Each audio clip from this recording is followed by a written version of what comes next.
Buenas tardes. Hoy estamos en una mesa redonda que estamos celebrando con ocasión de la Semana Europea de Lucha contra la Pobreza Energética.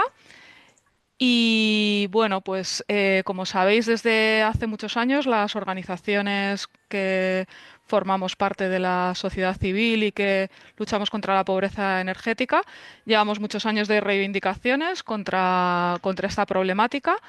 Y hoy pues queríamos abrir un debate para reflexionar sobre las medidas que se han puesto en marcha hasta el momento y realmente analizar el alcance que han llegado a tener, sobre todo para los hogares con mayor vulnerabilidad energética.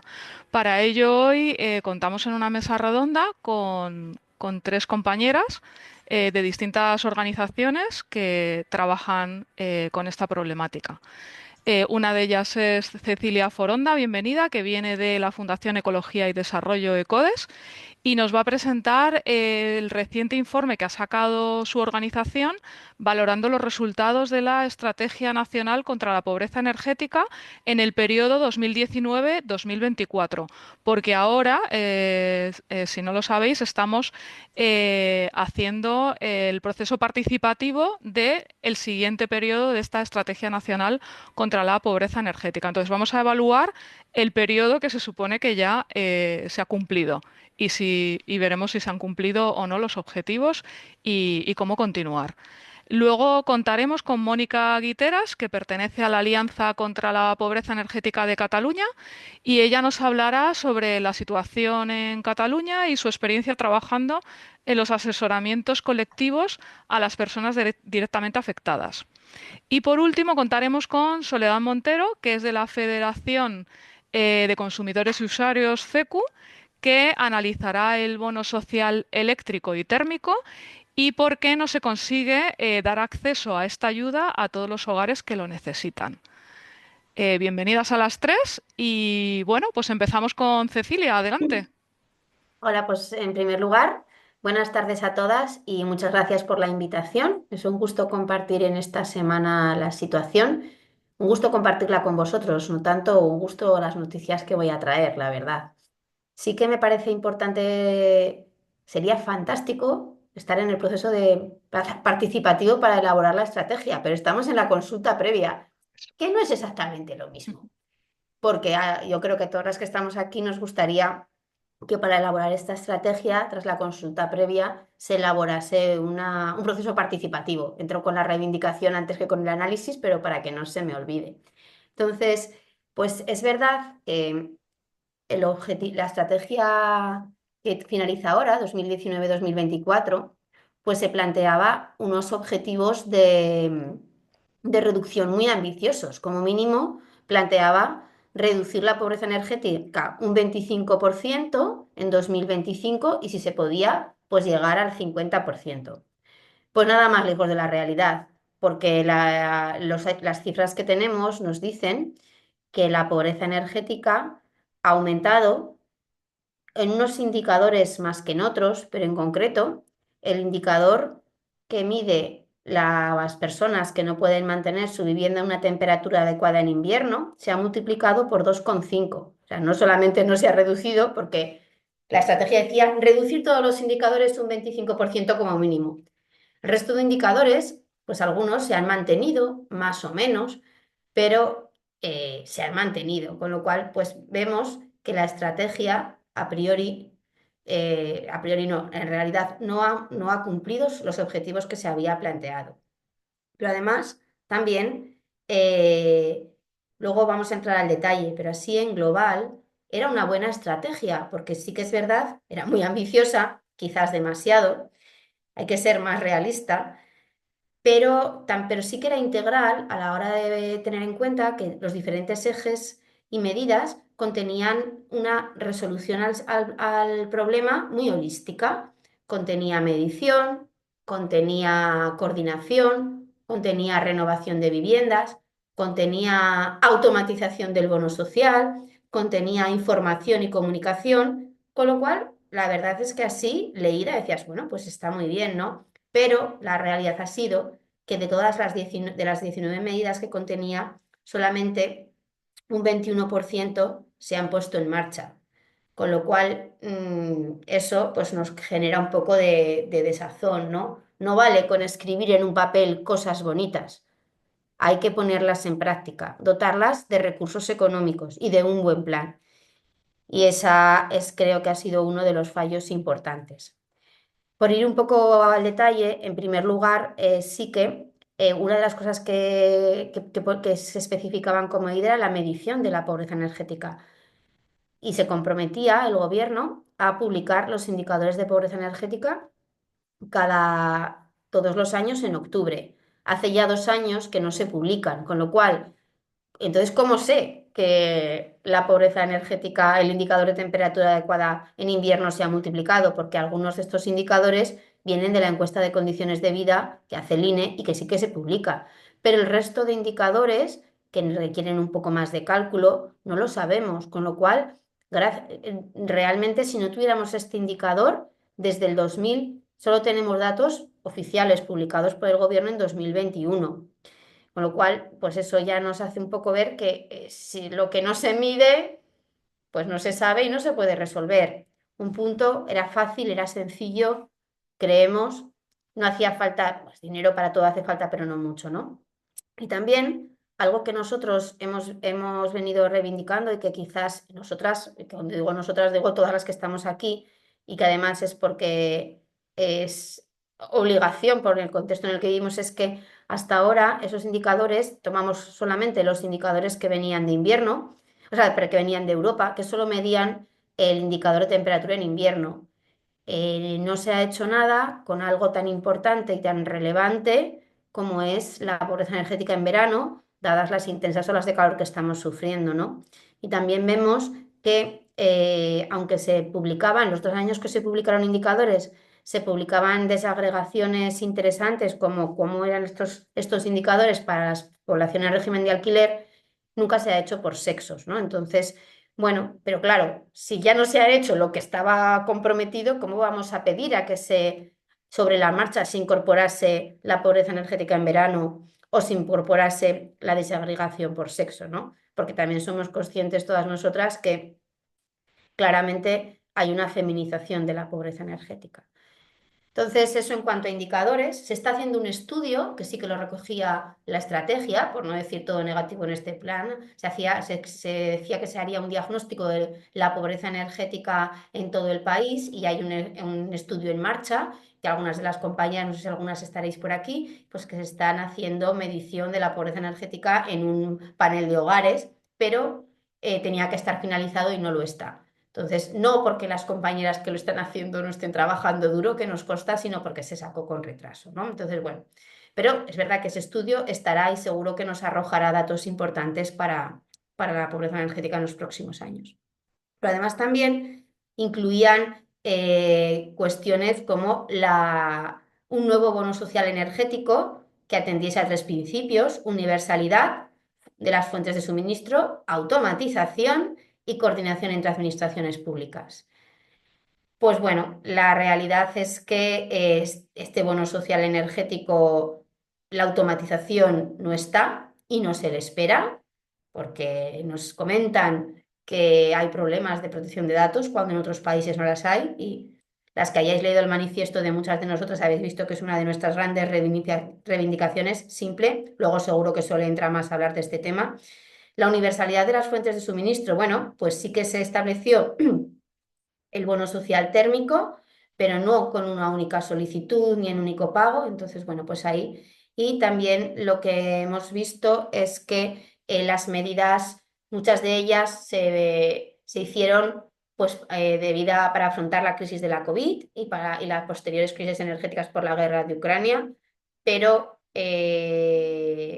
pues están decayendo y solamente va a quedar a partir del 31 de diciembre pues una tímida subida de los porcentajes del bono social que teníamos anteriormente, pero si bien es un avance, esto no resuelve los problemas como la universalidad o como la automatización y muchísimo menos la coordinación entre las entidades, ¿no?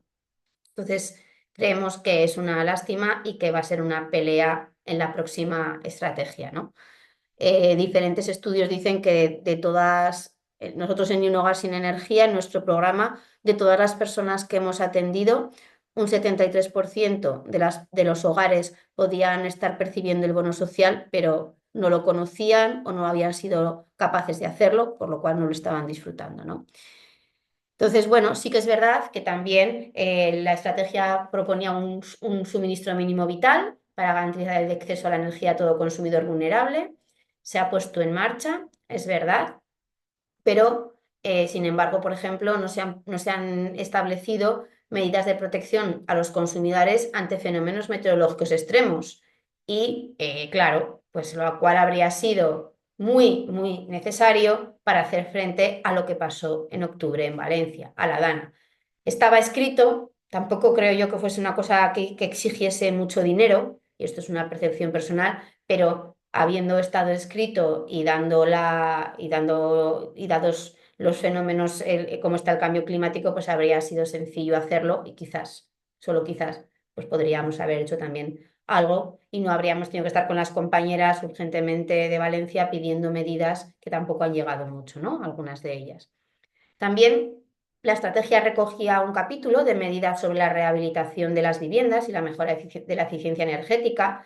Aquí sí que ha habido avances importantes porque gracias al plan también de recuperación, transformación y resiliencia llegó dinero, mucho de ese dinero se destinó o se ha destinado a la renovación de viviendas y ahí sí, pues algunos de los programas como el de barrios, permitía que a las familias vulnerables pues, se pudiese llegar a cubrir el 100% de la rehabilitación. No así en temas de rehabilitación express, por ejemplo.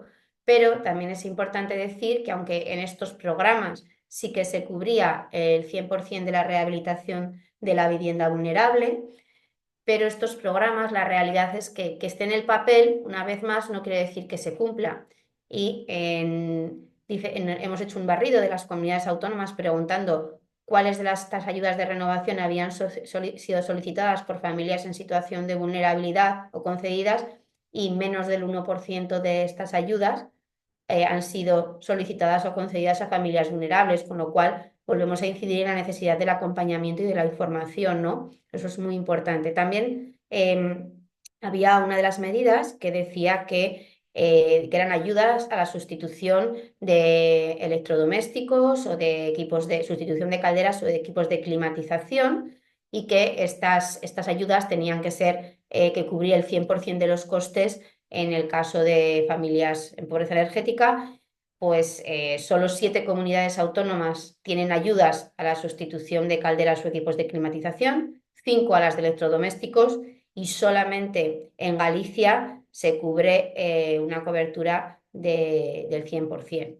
Con lo cual, también medidas que tampoco parecen muy complicadas, así como las de rehabilitación, pues es verdad que los costes son cada vez mayores, pues tampoco aquí hemos llegado a cubrir completamente. Ha habido avances, sí, gracias al plan de recuperación también, pero en soluciones de rehabilitación que son las ideales, por integrales, de barrio, de edificio, pero que no son las que resuelven la urgencia de las familias o cuestiones más sencillas como la sustitución de electrodomésticos que abaratan mucho la factura, ¿no? Entonces, pues, bueno, aquí también ha habido avances, pero no tanto. Luego se ha elaborado algo que era muy sencillo, elaborar un protocolo para detectar situaciones de pobreza energética escondida con los profesionales de atención primaria, de salud, de atención domiciliaria, bomberos. No se ha hecho este protocolo. Pues era algo sencillo, ¿no? También se hablaba de una tarjeta social universal que tampoco se ha avanzado. Eran cosas que todas más o menos parecían buenas medidas y algunas de ellas sencillas como este protocolo. Creo que me falta poquito, ¿verdad, Rosa? ¿Cuánto me queda? Un poquito. Vale. ¿5 minutos o Sí, menos?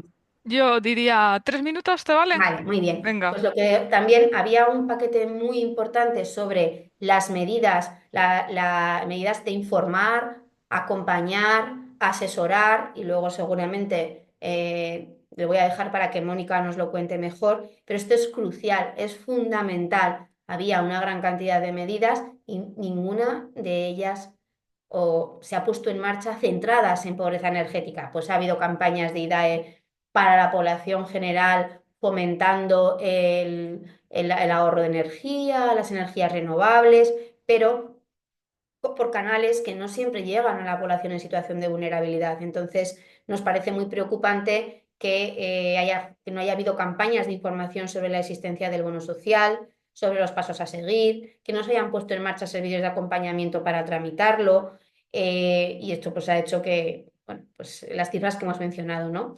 Y además también había una cosa muy importante y era que se establecía también en cuanto a la coordinación de actores, la Estrategia Nacional contra la Pobreza Energética ponía encima de la mesa hacer una mesa eh, contra la pobreza energética en el que las entidades sociales estuviésemos presentes, y esta mesa pues nunca se ha puesto en marcha, ¿no? Y es algo que nos hemos brindado reiteradas veces las entidades de la sociedad civil a ello, y confiamos en que en algún momento se establezca, o que si tras la consulta previa hacen un proceso participativo, sea el germen de esa mesa tan importante, porque muchas de las que estamos aquí seguramente tenemos cosas importantes que decir, complementarias, y que sería muy enriquecedor para contar con la sociedad civil. Nosotras lo que reivindicamos es que necesitamos una estrategia nacional contra la pobreza energética que no solo sea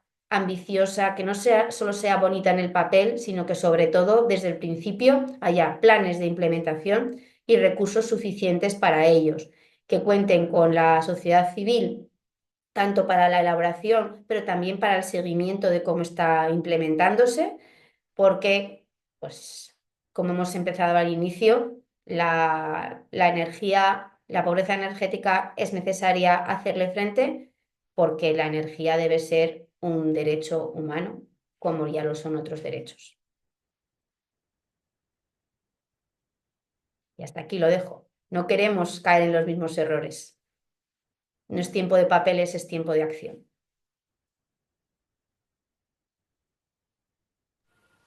Muchas gracias, Cecilia.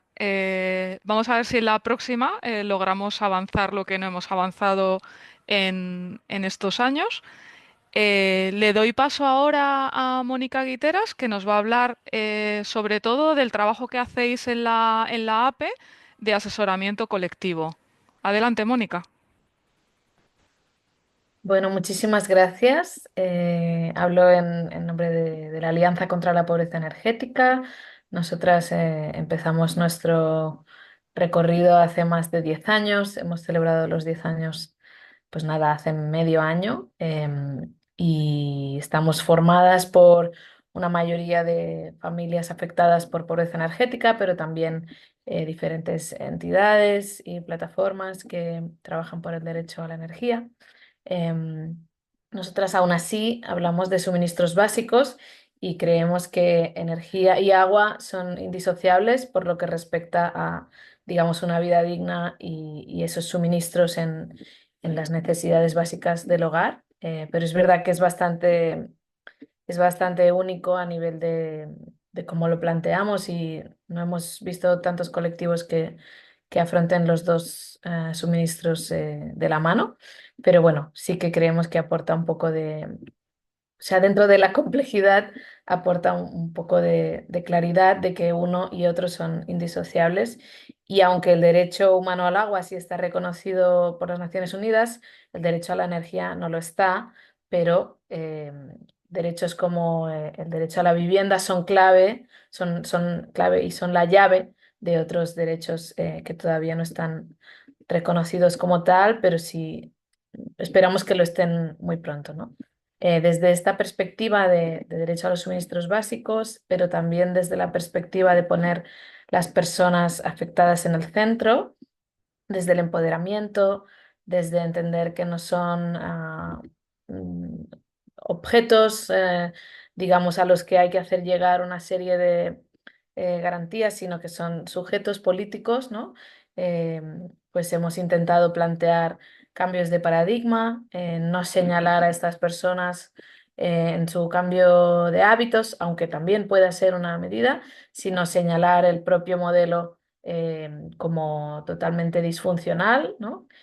Bajo unas lógicas capitalistas de desposesión, pues es desde ahí, desde donde nacieron los asesoramientos colectivos y también por justicia y memoria histórica, pues que sepáis, las que no lo sabéis, obviamente pues vienen de algo que ya existía y que estaba planteándose desde la plataforma de afectadas por la hipoteca, ¿no? Que en su día ya iniciaron estos asesoramientos colectivos y que son de los que hemos bebido nosotras, rompiendo, ¿no? con la cultura de los expertos, intentando plantear que sea pues un aprendizaje más horizontal, y también construyendo conocimiento de forma colectiva, ¿no? Esta ha sido un poco nuestra tarea. Y por poner algunos números, porque siento que este discursito ya muchas ya lo conocéis, pero bueno, los números dan mucha luz, ¿no? Y es que pues en 10 años, si hemos venido haciendo unos 20 asesoramientos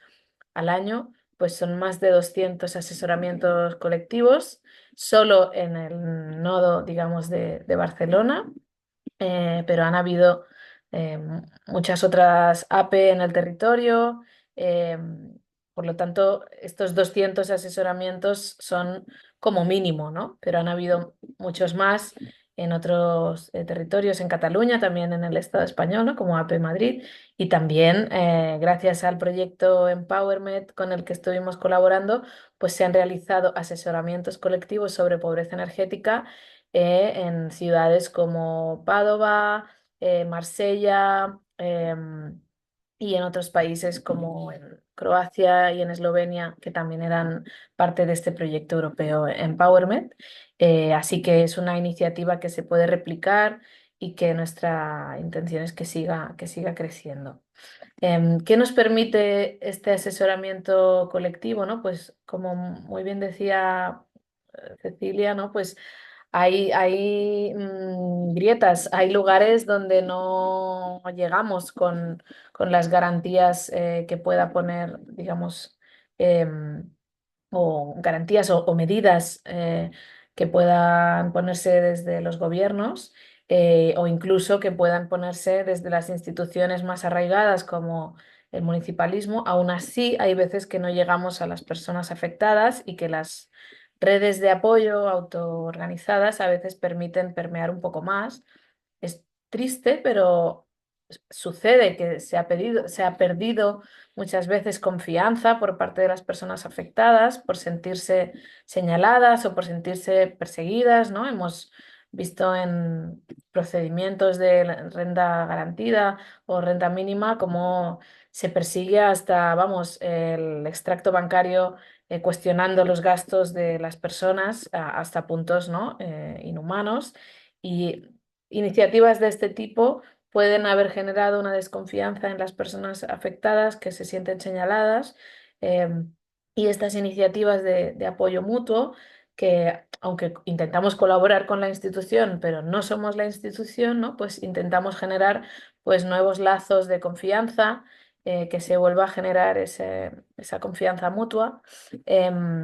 Y el hecho de que los asesoramientos colectivos no son una herramienta para entrar en casa de la gente a generar cambios directos, sino que son simplemente conversaciones colectivas en las que damos consejos, pero no vemos el final de esos consejos, eh, puede permitir que se genere pues, este cambio por parte propia de la persona o la familia afectada, ¿no? Es decir, hay unos consejos sobre ese uso de los suministros o sobre esos contratos y se le deja a la propia persona que efectúe esos cambios o esas acciones que la misma asamblea le ha recomendado. Obviamente eso hace que podamos perder a gente por el camino, pero en otras ocasiones puede generar más confianza de que la persona se sienta que realmente depende de ella hacer o no esos cambios, ¿no? Y obviamente, pues esto o sea, se puede retroalimentar con otras herramientas en las que sí se entra en la casa de la gente a hacer auditorías energéticas, ¿no? Que también son muy necesarias, pero pueden responder a necesidades distintas.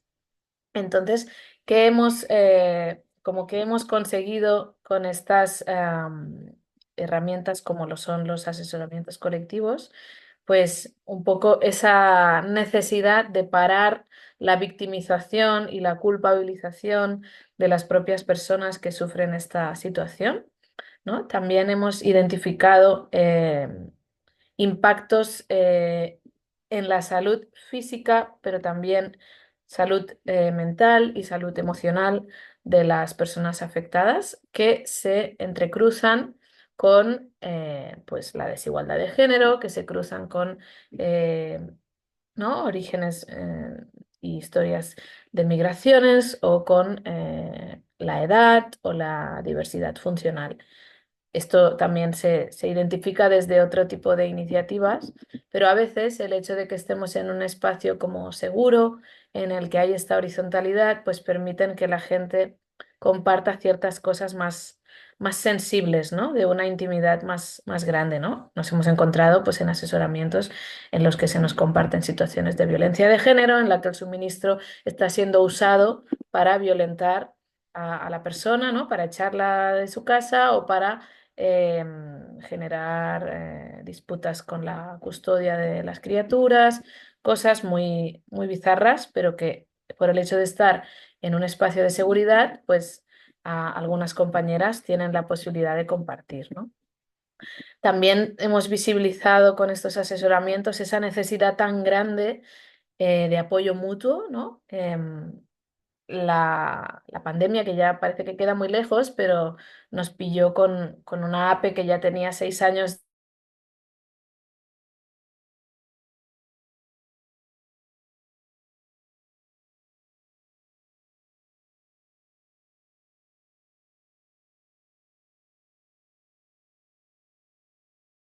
Uy, yo creo que la hemos perdido, ¿no? Sí, O, sí. o Sí, soy sí, yo sí. la única que no No, la no, sí oye. se ha No, yo congelado. tampoco la oigo. Sí. No, yo tampoco. Sí. Mm, ahora es que además tampoco está la imagen, ¿no? No. Está pero congelada. Sí, ¿no? Vale. Sí. Pues si os parece, aunque luego podamos continuar con lo que se le haya quedado en el aire, Mónica, ¿nos oyes? No. Sí, ha vuelto. ¿Ha vuelto? Perdón, A ver. os he perdido. ¿Me escucháis bien? Sí, ahora sí. Ok, pues no sé dónde me habré quedado en... El chico de 6 años, el niño de 6 años, estabas comentando. Ok, pues en esos 6 años ya habíamos visto que era muy necesaria esta herramienta, pero incluimos el online, ¿no? Como herramienta que permite participar a personas quizá pues con movilidad reducida o que están con cargas o cuidados, ¿no? En su casa, con cargas familiares me refiero. En fin, que se vio que la participación a espacios como este pues tampoco es fácil, ¿no? Y no todo el mundo tiene el mismo tiempo y facilidades para participar y por lo tanto esta participación online vino para quedarse y ahora seguimos haciendo la parte presencial, pero acompañada de esta asistencia también online que le ha facilitado a mucha gente esa participación. Entonces, bueno, en ese sentido, seguimos como viendo cuáles son las necesidades, intentamos dar respuesta, ¿no? También hemos visto que este tipo de herramienta permite la creación de una red que puede actuar en los casos de urgencia, pero también en el largo plazo o medio largo plazo, ¿no? Aparte del asesoramiento colectivo cada 15 días, se genera pues un grupo de Telegram o de la red de mensajería que cada uno guste más, que nos permite actuar si hay un caso de urgencia en el que le han cortado de hoy para mañana el suministro, pero también nos permite organizarnos en cuestiones más de largo recorrido, ¿no? Y hay un grupo de coordinación en el que las personas que ya vienen participando en los asesoramientos de forma asidua, pues cuando pasan 3 meses se les invita a formar parte de un grupo de coordinación que ya puede pensar en acciones más de incidencia política a medio y largo plazo, ¿no? Y eso es también la gente que participa en ese nuevo espacio, pues se siente reconocida, se siente, ¿no? Que ya no es solo que son afectados, sino que ya son parte activa del movimiento, ¿no? Que pueden plantear propuestas, que su voto cuenta, etcétera, ¿no? Y eso genera pues todavía más empoderamiento e implicación. Y luego, pues como decía antes, el hecho de poder afrontar no solo los impactos de la pobreza energética, sino que en ocasiones hemos podido tener también un grupo específico como de apoyo mutuo, en el que no solo se habla de la afectación de la pobreza energética, sino que puedo hablar de mi afectación en general en mi vida, ¿no? Y un poco más hablar de los impactos en la salud, etcétera, etcétera, pues esto se ha visto que también era muy positivo. Esto a día de hoy no lo estamos pudiendo seguir, pero sí es una herramienta que si se da la necesidad, pues podemos volver a activar. Am, no sé cómo voy de tiempo.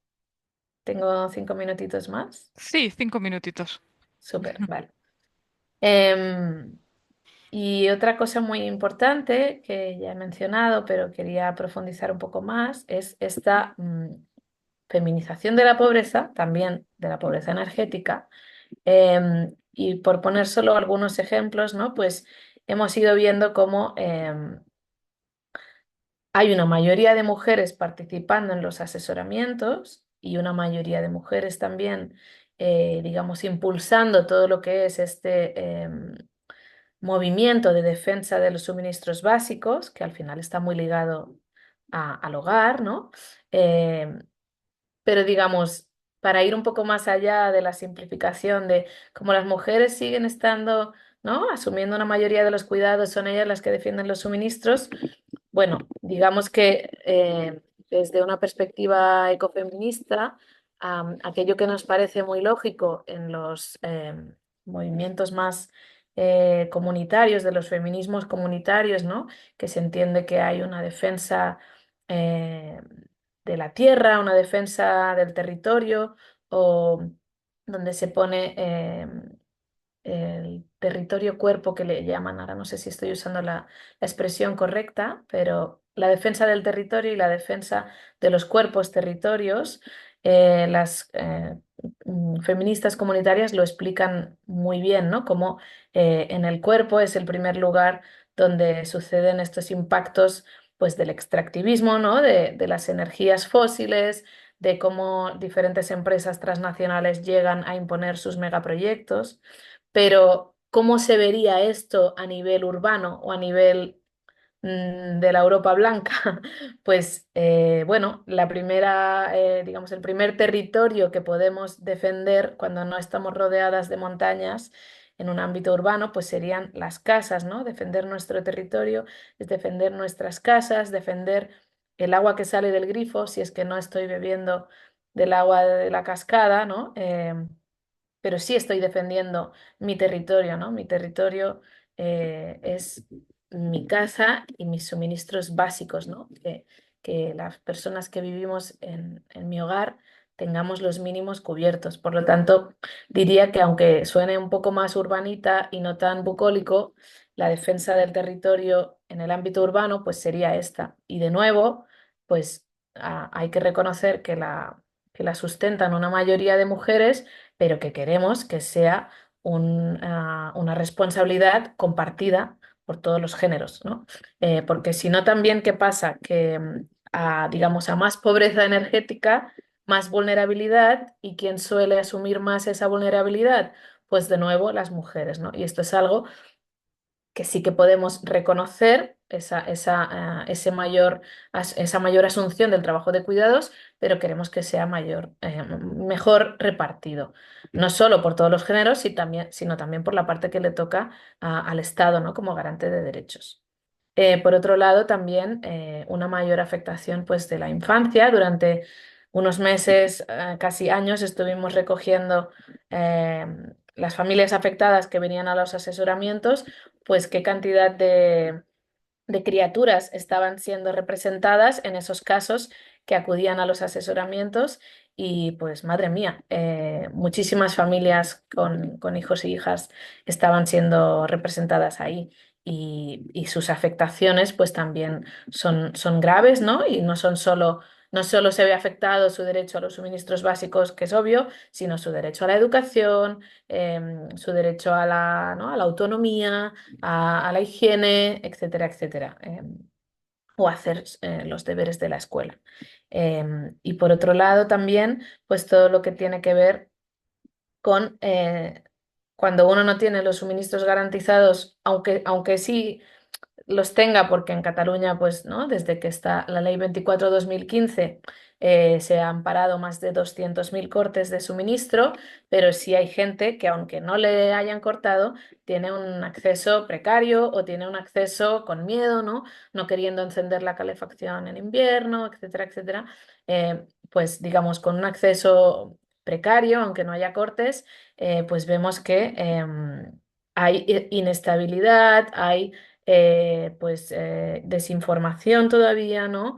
No sé a qué ayudas de rehabilitación puedo acceder y por lo tanto, ante toda esa maraña de dudas, los asesoramientos colectivos pueden ofrecer, digamos, ese conocimiento que hemos recabado de forma colectiva, ¿no? Pues vamos a mirarnos qué ayudas hay y vamos a traducirlas a un lenguaje que se pueda entender, creando documentos útiles que realmente ya no son encriptados en lenguaje técnico, sino que son accesibles a todo el mundo, ¿no? Esa es otra tarea que hemos ido viendo que era muy necesaria.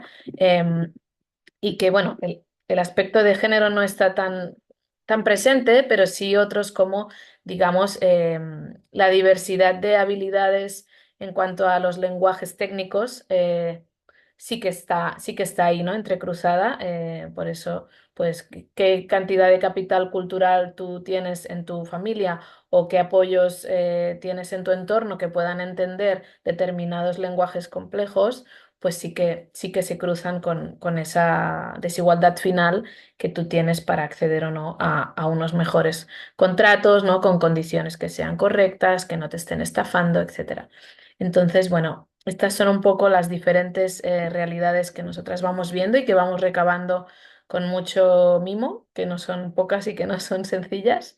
Pero esperamos pues que sean de utilidad, ¿no? Y siempre contentas de compartir con vosotras más detalles. Quedamos abiertas a las preguntas de después. Gracias. Genial, gracias, Mónica. Pues ahora le damos paso a Sole, que se va a centrar sobre todo en el bono social. Adelante. Bueno, voy a compartir pantalla y voy a ponerme un cronómetro porque si no yo me enrollo muchísimo. Y la verdad es que ya casi todo está dicho y muy bien dicho por parte de APE porque trabajan en el terreno. Entonces una cosa es lo que imaginamos, creemos y contamos en datos y otra es la realidad. Eh, Nosotras hemos estado trabajando en un grupo con la pobreza energética y hemos estado viendo para poder, bueno, pues ver esta semana qué es lo que podíamos trabajar o qué es lo que podíamos mostrar y os voy a dar la situación actual. No sé si estáis viendo la pantalla. Sí, sí, perfectamente. Ay, Ah, ahora no. a ver, perdón, qué torpe. Bueno, pues 8 de cada 10 potenciales beneficiarios no reciben el bono social. Estos son datos de un informe que nos hizo ESADE y Oxfam Intermón. El 26% de la población se encuentra en riesgo de pobreza o exclusión social. Estos son datos del Instituto Nacional de Estadística. Y actualmente solo tienen ayuda, descuento por el bono social. El bono social no es más que un descuento. 1.641.084 hogares. O sea que si la población son casi 49 millones, esto es como el 3,4% de la población. Esto ya nos dice mucho. Pero tenemos aquí los porcentajes por nivel de renta. Disculpa, Sole, no sé si estás pasando No, de página. no es, no No está, es- no está, espérate Estábamos un viendo la momento. portada solo. La misma, no, pues la portada no tiene tanto interés. A ver, perdón. A ver ahora. Bien, ¿no? A ver, sí, ahora, Vale. perfecto. Bueno, pues lo que os decía, que 8 de cada 10 no están recibiendo el bono social y que entendemos que este bono social que no nos convence, además de que no nos convence, encima no está llegando a quien más lo necesita. El 10% de los hogares tiene ingresos de menos de 1.000 euros al mes. Y no estoy hablando de personas, estoy hablando de hogares. Estos son datos del INE, del Instituto Nacional de Estadística, los estáis viendo aquí. Y el 17% de los hogares tiene ingresos entre los 1.000 y los 1.500 euros al mes. Si con esto se pueden pagar las facturas, pues oye, bien. Luego vemos que el resto, la mayoría, están entre los 1.500 y los 3.000. Y luego ya hay otro porcentaje de otra cuarta parte de la población que está entre los 3.000 y más de 5.000. Os dais cuenta de que hay dos grupos de una cuarta parte de la población, unos con lo más mínimo de lo más mínimo y otros con todos los máximos. Y luego estamos en los del medio con distintas formas de estar en medio. Eh, por eso me parecía interesante enseñároslo.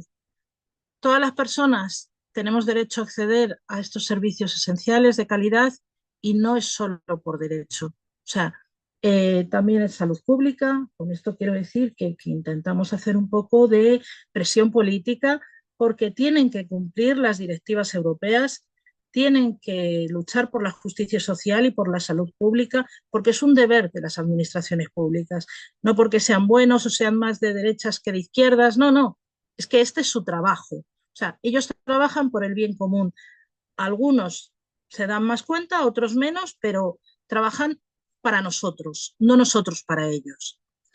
¿Y qué está ocurriendo? Pues está ocurriendo que además de que vemos que se ha incrementado el número de posibles beneficiarios de bono social, estamos en un momento en el que hay un incremento del precio de la energía y parece que ya no nos asustamos de eso y lo tenemos como muy internalizado.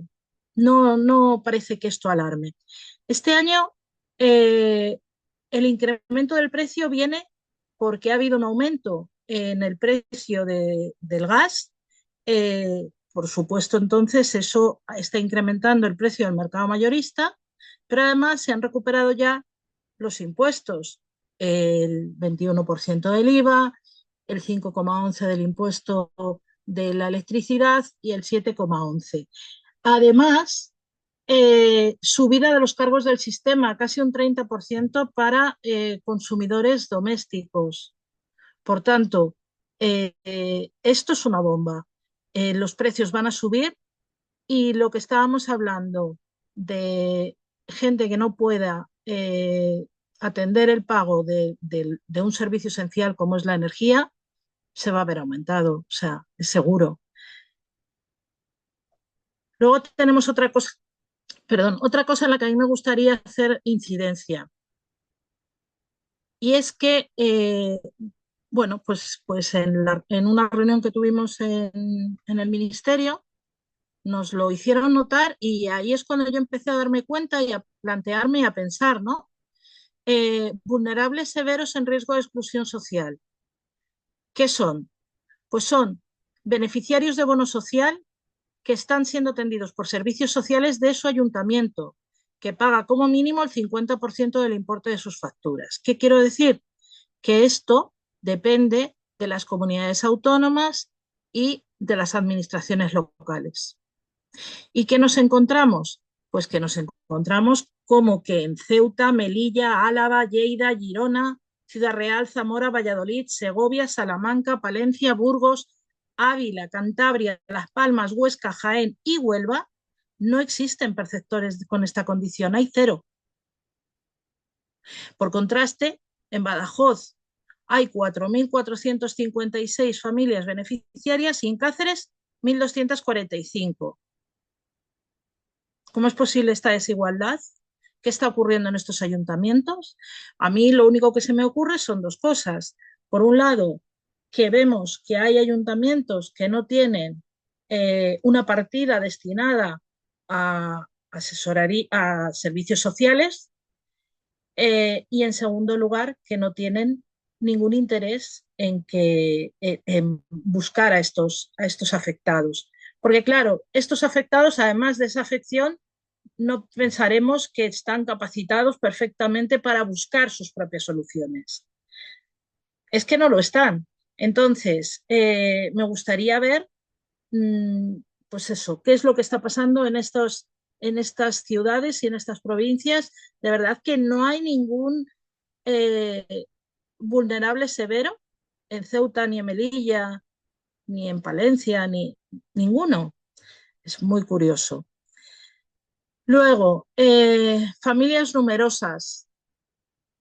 El 25% de los beneficiarios, o sea, 417.209 de este 1.641.084 hogares que son beneficiarios del bono social, hay un 25% que son familias numerosas.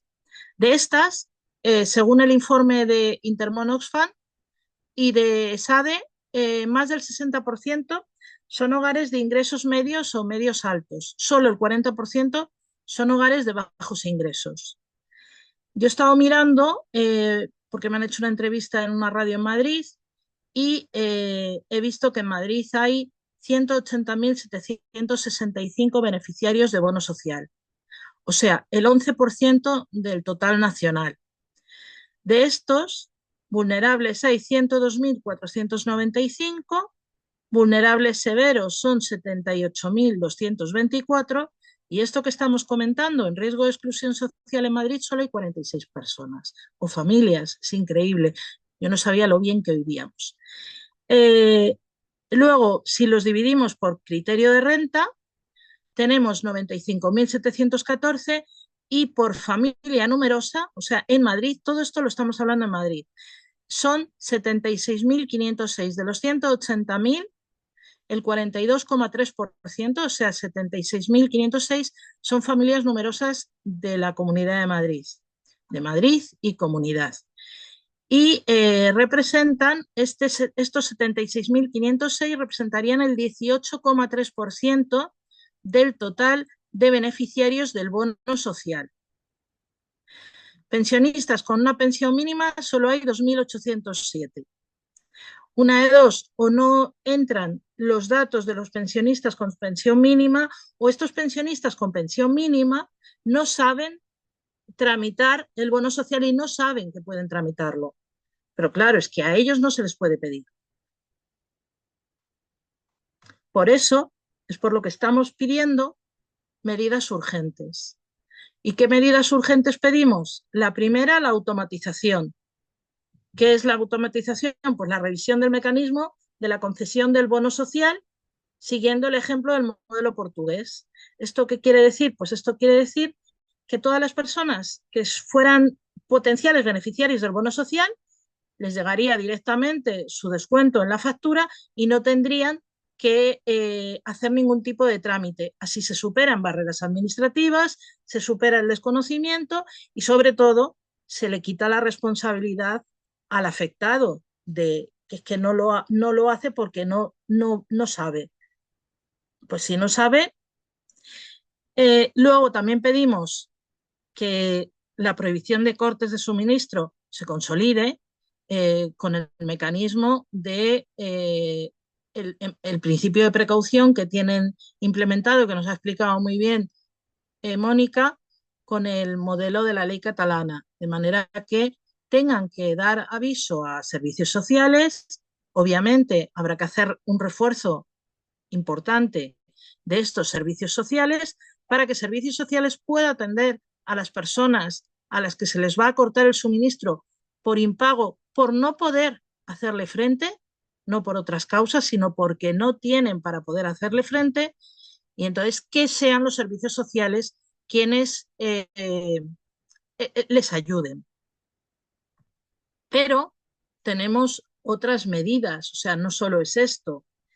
Para que lo que acabo de decir, que los servicios sociales se hagan cargo de las facturas, desde luego tenemos que vincularlas a cualquier tipo de ayuda pública, hay que vincularla a un análisis de factura, a una asesoría energética. O sea, no podemos aceptar ese tipo de facturas engrosadas y con potencias contratadas por encima de las necesidades y de todo. O sea, que no se les puede seguir pagando a las eléctricas todo lo que les apetezca y más. Además de vincular estas asesorías energéticas a estas ayudas, deberíamos priorizar inversiones, ayudas o subvenciones en eficiencia energética a los más vulnerables, porque precisamente son los más vulnerables aquellos en los que se ceba más la ineficiencia energética. Así que además de no tener dinero para pagarlo, se les escapa por las ventanas, por las puertas, por las paredes, por todas partes. Y están utilizando medios que no son adecuados. Por ejemplo, una de las cosas es las, eh, las limitaciones en el bono social. Sabemos que no se bonifica, no se hace el descuento a toda la cantidad de energía que tú puedas demandar o consumir, sino que hay unos límites establecidos. Bien, esos límites establecidos son para que tengas energía eléctrica en tu domicilio, pero no para que utilices la calefacción ni el aire acondicionado casi. Entonces, flaco favor se hace al impulso a la descarbonización de nuestras viviendas si además de no descarbonizarlas, de no ayudarles con eficiencia energética o con subvenciones a esos equipos para descarbonización, si además de todo eso les limitamos la potencia, o sea, lo que les estamos es condenando a una mala vida, a una inadecuada salud y por tanto, bueno, pues o bien estamos engrosando también las cuentas de nuestra sanidad, las cuentas sanitarias de nuestros hospitales, o bien también lo que estamos es condenando a reducir años de vida a estas personas que, bueno, pues que no tienen la suerte de otras de tener unos ingresos adecuados, por tanto, no tienes por qué vivir tanto. Inversiones públicas en producción de energía renovable. Esto también es importante porque el gran problema que hemos visto y que estamos viendo todo el tiempo del precio de la electricidad viene principalmente porque la electricidad es un producto de mercado, lo han convertido en un producto de mercado en lugar de un suministro esencial, y como producto de mercado lo ponen al precio que les parece conveniente, por mucha normativa y por mucha regulación que exista, y lo estamos viendo. Así que una forma de controlar este precio sería inversión pública en producción de energía. Siendo el productor de tu propia energía, será mucho más fácil poder trasladar esa energía a aquellos que más lo necesitan al precio que se necesite. O sea, el Estado es el único que se puede permitir pérdidas, pero además seguramente ni siquiera serían necesarias pérdidas. Seguramente se podrían dar precios sostenibles porque estamos viendo los grandes beneficios empresariales de las grandes eléctricas. Estamos cansadas de comentarlo. Así que bueno, pues eso es así en grosso modo lo que os venía a contar, y si queréis pues vamos pasando al debate, si hay preguntas, o yo creo que no me he dejado nada Muchas de gracias, lo que yo Sole. quería contar. Sí, sí, ha sido bastante claro las tres y además respetando el tiempo, así que muchas gracias. Pues sí, tenemos una pregunta en relación con la automatización del bono social y los problemas de protección de datos. Hay una persona que pregunta que si es cierto que se atribuye la dificultad de automatización a los problemas de protección de datos. Bueno, cualquiera de vosotras creo que puede responder.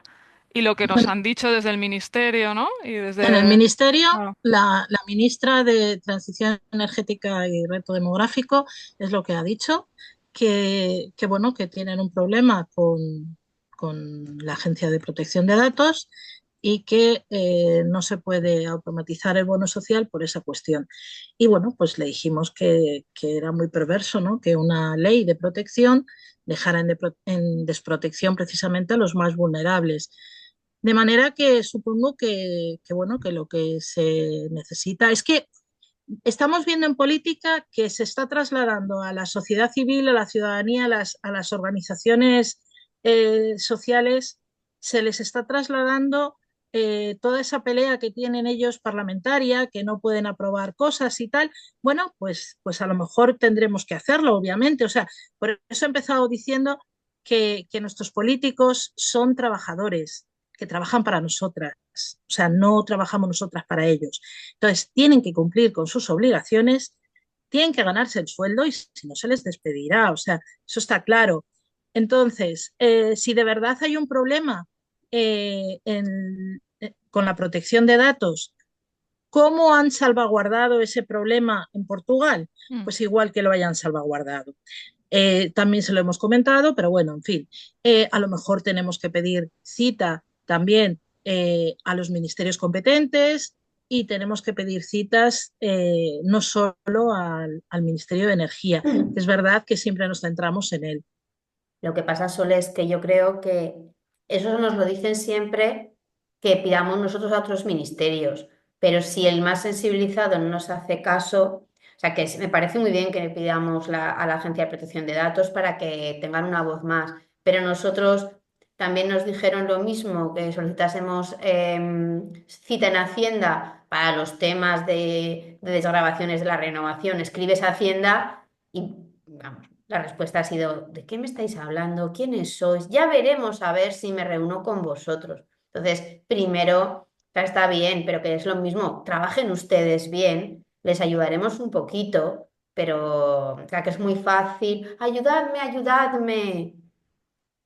Pues es que es una excusa perfecta esa. Yo por... Estoy totalmente de acuerdo, estoy totalmente de acuerdo. Lo que pasa es que, Sí, bueno, pues sí, si ellos ponen esa excusa, tendremos que darle exactamente. vuelo a la excusa Sí, y sí. tendremos que empujar por otro lado. Y cuando ya no haya ningún sitio más donde empujar, pues a lo mejor tendremos que salir a la calle, que es lo que nos están pidiendo, me imagino.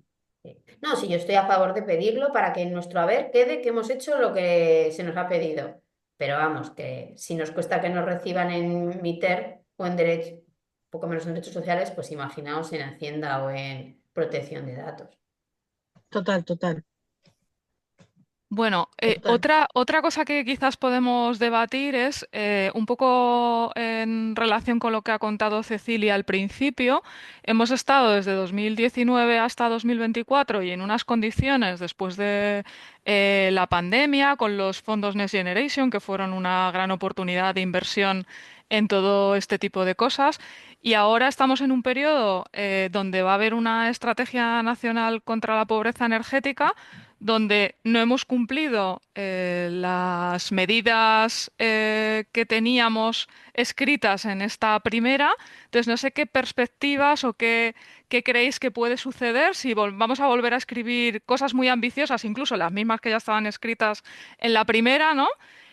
Si tenéis algo esperanzador, si creéis que, bueno, es que, por ejemplo, una de las cosas es esta de la automatización y no parece que tenga fácil resolución, ¿no? Por lo que estáis contando, pero no sé si del resto de medidas creéis que hay alguna que sí que puede ser de inminente puesta en marcha, que no ha dado tiempo en el otro periodo en la estrategia, pero que ahora, pues a lo mejor sí que se puede llevar a cabo. No sé, ¿qué creéis sobre esto? Si tenéis esperanza o más bien desconfianza. Cualquiera de las tres, ¿eh? Yo no sé Yo lanzo la vosotras. pregunta o... Yo no sé vosotras, pero yo desde luego no tengo mucha esperanza en que vayan a implementar ninguna de estas medidas y os voy a decir por qué. Porque el problema que veo es que estamos en un mercado único de la energía, que ya las decisiones del tipo de tarifa, decisiones del mercado energético, ya no están en manos de nuestros gobiernos, están en manos de la Unión Europea. Entonces, quizás ya tenemos que empezar a trabajar mucho más con el pensamiento puesto en presión hacia la Unión Europea y en explicar todo esto, porque de hecho desde la Unión Europea una cosa ya que nos han dicho, que también es increíble, es que a lo mejor el PVPC, este mercado regulado que se tiene en España, que no lo tienen todos los países europeos, que a lo mejor no es adecuado porque no permite la libre competencia de las compañías, que es algo que a mí me parece, vamos, aterrador por no decir otra cosa. Entonces, claro, dejar todo en manos del libre mercado, eh, siendo uno de los sectores más regulados bueno, y más multado y más de todo porque hacen lo que quieren, pues ya veremos. O sea, que yo no tengo muchas esperanzas de que en el corto plazo se vaya a dar ningún tipo de solución. Se puede paliar, de ahí, por ejemplo, es por lo que yo creo que se han estado dando patadas hacia adelante a las medidas de protección, pues como las de la prohibición de cortes de suministros, los descuentos, pues un poco para mantener una raya los problemas de los más afectados. Yo por mi parte, es que la estrategia precisamente no incluía casi ninguna de las cosas estructurales de las que hablas Sol. O sea, ya a sabiendas el problema real, que es el precio de la energía, pues no lo recoge la estrategia. Entonces, es algo que, como coincido con Sole en que la estrategia no lo va a recoger y es una de las causas, o si no, la causa, ¿no? Que siempre queda enmascarada con otras medidas, pues la información, la comunicación, la reinnovación. Entonces, bueno, yo es que esa ni, vamos, veo que como ni siquiera ya estaba en la anterior, pues qué menos que en esta, ¿no? Aunque debería ser donde efectivamente pusiéramos las reivindicaciones como sociedad, ¿no? Y en cuanto a esta nueva estrategia, pues hombre, yo creo que solamente, o sea, que muchas esperanzas de que haya nada nuevo no tengo, pero al menos cosas sencillas y básicas que sí que existían y que son pues un protocolo de detección de la pobreza energética, o sea, cosas muy, muy básicas que desde luego no resuelven el problema, pero al menos pues, si lo vuelven a escribir o si les volvemos a pedir que lo escriban, o un protocolo para fenómenos meteorológicos extremos que no haga que cuando ocurra tengan que hacer un real decreto y se tengan que juntar los ministros para decidirlo, pues esas cosas pequeñas. Bueno, pues eso como me parece fácil, albergo la esperanza de que lo hagan, la verdad. Acompañamiento, sea cual sea la medida que quieran poner, sea buena, sea mala o sea mejor, pero al menos que la difundan y que acompañen a las personas en el asesoramiento más adecuado para cada una de ellas. Pero si pones una medida y no informas, si no apoyas, pues no la pongas. Entonces, en eso es algo que como no afecta al libre mercado, o sea, solo hace falta que destine una partida presupuestaria. Pues ahí yo tengo esa pequeña esperanza, porque como son trabajadores para nosotros, pues por lo menos que lo que esté en su mano, que sea sencillo, pues que lo hagan. Pero vamos, así en un nivel no muy alto. Mónica, no sé si quieres añadir algo relacionado a lo mejor con los asesoramientos, si se puede hacer algo desde la administración, independientemente de que desde luego la sociedad organizada pues vemos que Ujú. resuelve muchas cosas y el trabajo que estáis haciendo es maravilloso, pero no sé si sobre esto Claro. también se podría hacer mucho más. Pues precisamente sobre, ¿no?, el precio de la energía y cómo la liberalización del mercado eléctrico ha generado, según nuestra opinión, unos efectos nefastos. Nosotras, ¿no?, de la mano, en este caso no como Alianza contra la Pobreza Energética, pero como Ingeniería Sin Fronteras, hicimos un estudio en 2023 sobre los impactos de la liberalización, ¿no?, en los precios de la energía a nivel de varios estudios de caso de la Unión Europea. Y en este sentido, bueno, os lo comparto en el chat. Creo que tenemos mucho que decir, ¿no? Es uno de los ejes, ¿no?, una de las causas de la pobreza energética pues ha salido, creo, hoy los datos sobre los beneficios de las grandes eléctricas, eh, que juntas creo que eran 11.000 millones, o sea, es obsceno, y hay que hacer algo al respecto. Entonces, como se empecinan en que la cuestión de la pobreza energética es como una cosa aparte, ¿no? En donde hay que afrontar a lo que les pasa a los vulnerables. No, no, no, es que hay gente que está en situación de vulnerabilidad de forma ¿no? muy grave, pero además el conjunto de la población está pagando precios injustos por la electricidad.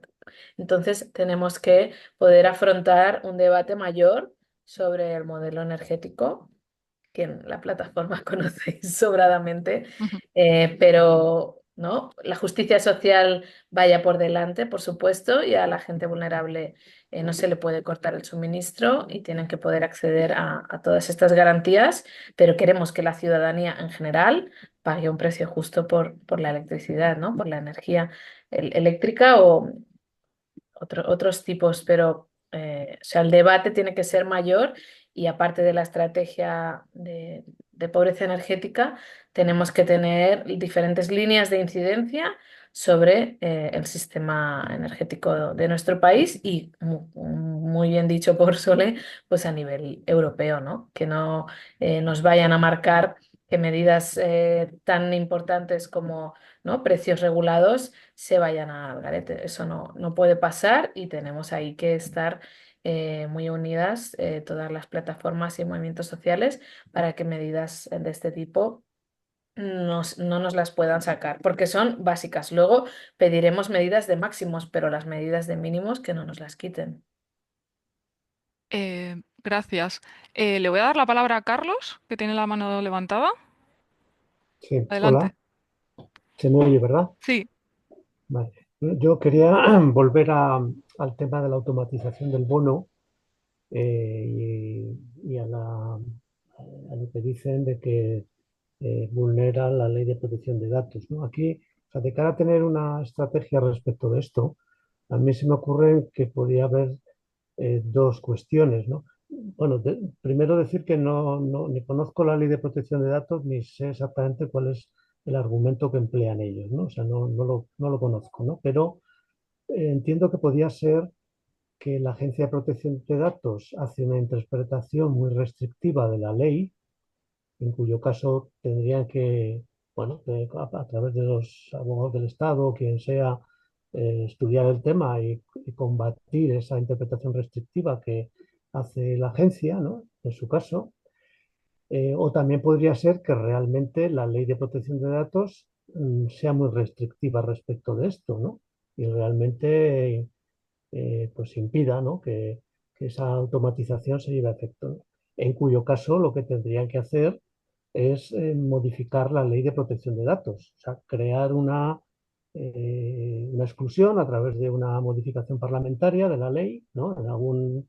En alguna ley, o sea, en alguna otra, no hace falta una ley especial, sino en la tramitación de alguna ley parecida a estas, ¿no? De otras ley ómnibus que hacen, bueno, y modificar la ley, ¿no? Para crear una exclusión para la protección de datos de este tipo de consumidores vulnerables para que puedan obtener la automatización del bono, ¿no? Os digo, se me ocurren Mm. estas dos cuestiones. Vale, una buena línea.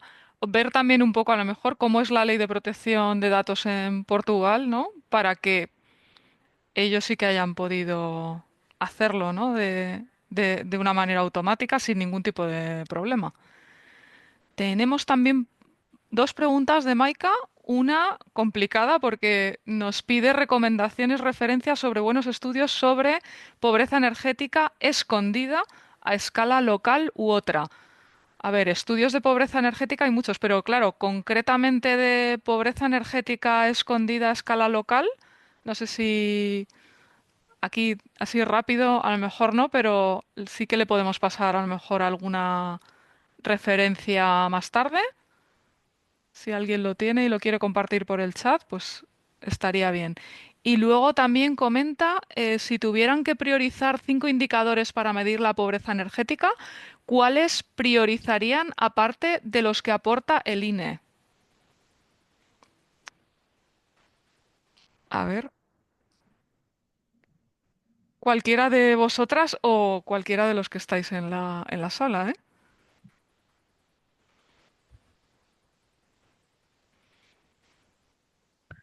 Sí, puedo responder sobre los indicadores. No, mira que soy socióloga, pero no, no voy a hacer una respuesta muy técnica.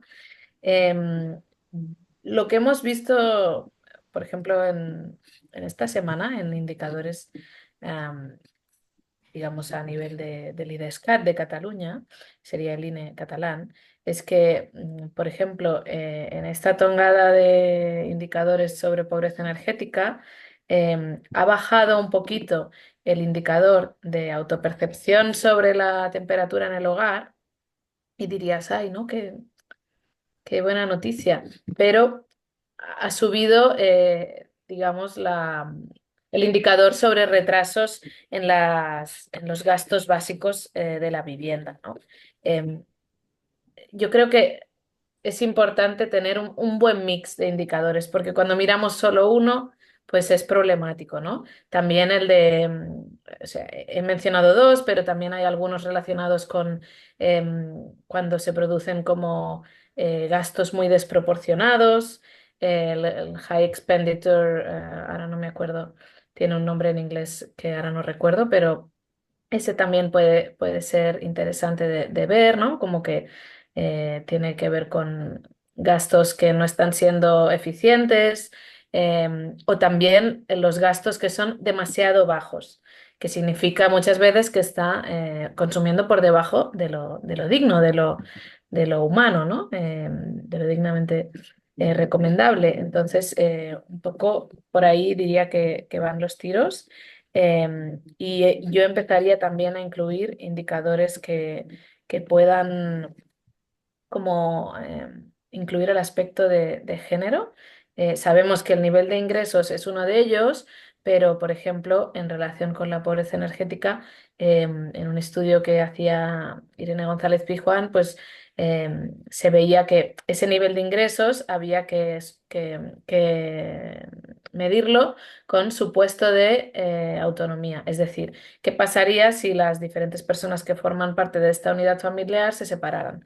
Porque entonces la desigualdad en los ingresos entre hombres y mujeres pues era mucho mayor, ¿no?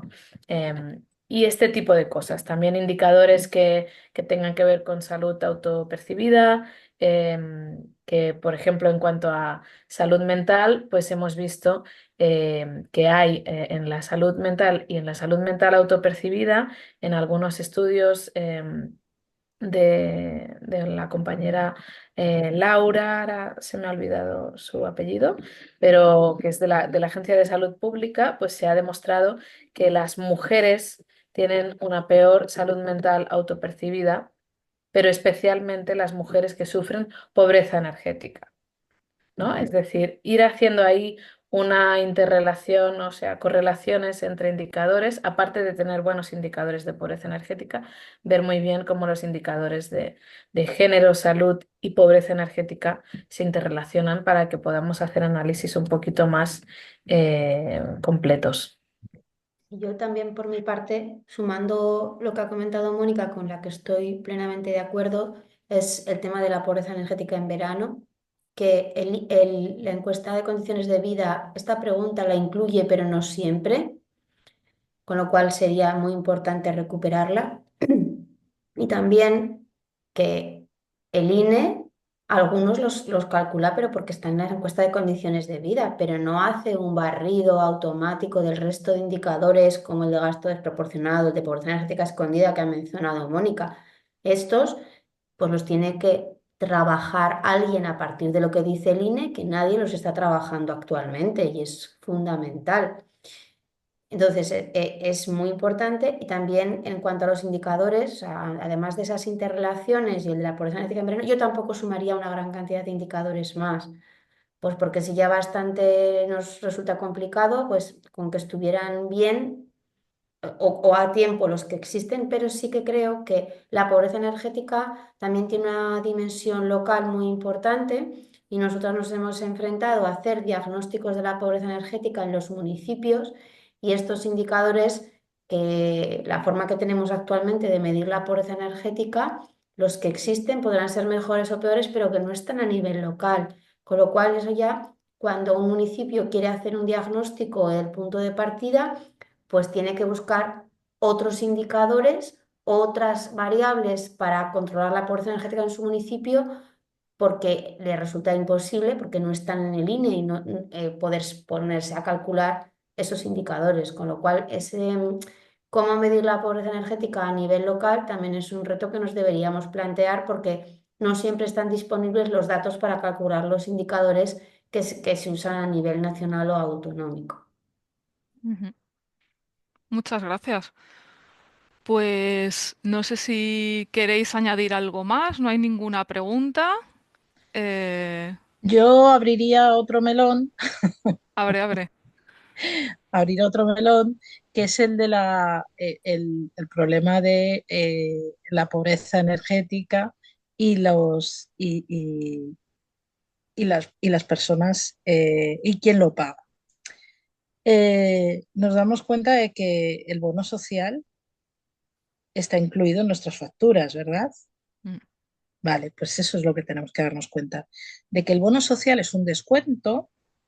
Ese descuento se hace sobre facturas que no están optimizadas, eh, que puede ser que estén bien o que no, o que lleven una potencia por encima de, y esto no se discute y se le paga directamente a las empresas estas facturas sin que nadie pueda luchar por ello, porque si hablamos de competitividad, se supone que en el mercado libre tú tienes la opción de luchar por un mejor precio.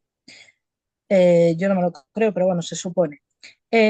Si estás en bono social, tienes que estar en el mercado regulado y la potencia contratada es la que te hayan dado, la que a ti te parezca, o no se está revisando. Entonces, eso me parece algo bastante importante.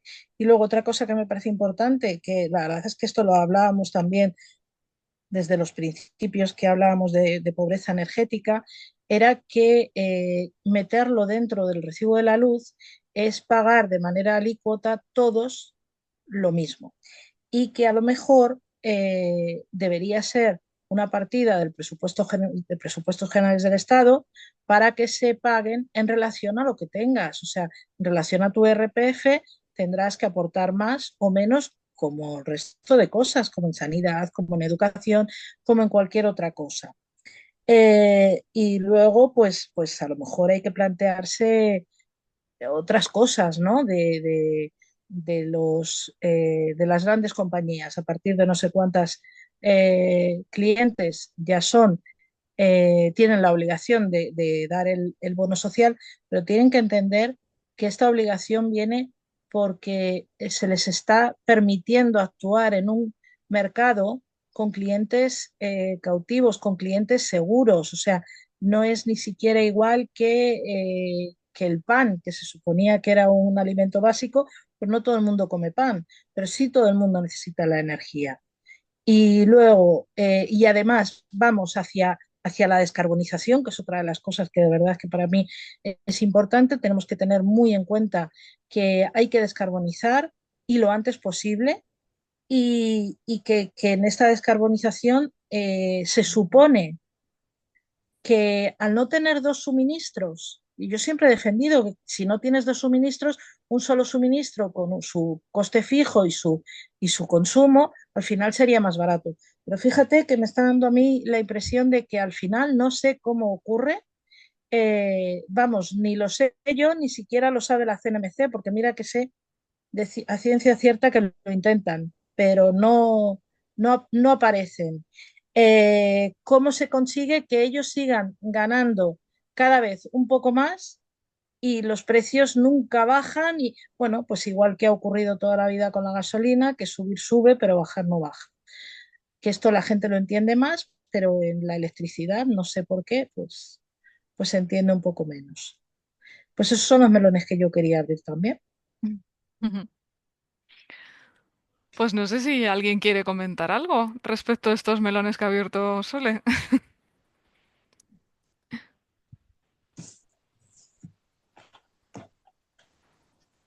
Nosotras, en cuanto a quién paga el bono Eso, social, vale. es algo que está... Ah, Leire, adelante, adelante. Que me he liado y no sabía cómo levantar la mano. Em, sí, soy Leire de Codes. Que el tema de quién paga el bono social es algo que nosotras en el equipo le damos muchas vueltas y estando muy de acuerdo solo en lo que planteas de que es más justo pagar. ¿No? Pagar lo que se acuerda como ciudadanía, que tenemos que pagar como ayuda, pagarlo como contribuyentes y no como clientes.